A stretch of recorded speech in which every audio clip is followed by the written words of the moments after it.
Hello viewers, ఇది వచ్చి తల్ల చిల్లడి పూలంట. సో మా అక్క పని రేపు వినాయక చవితి అనేసి వినాయకుడికి ఇవన్నీ చేసి పెట్టింది.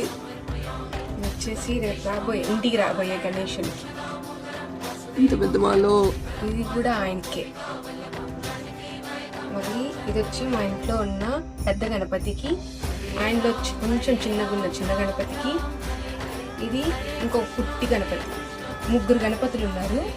మధ్యలో గణపతి, చిన్న గణపతి, పెద్ద గణపతి. ఈయన వచ్చేసి రాబోయే ఆయనకి గాజులు అన్నమాట.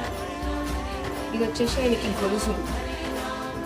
ఇది వచ్చేసి తల మీద కిరీటం, కిరీటంకి బొక్కేలాగా. నెక్స్ట్ ఇది వచ్చేసి స్టైలిష్ బొక్కే. ఇది కిరీటం, ఇది ఎక్స్ట్రా అనమాట.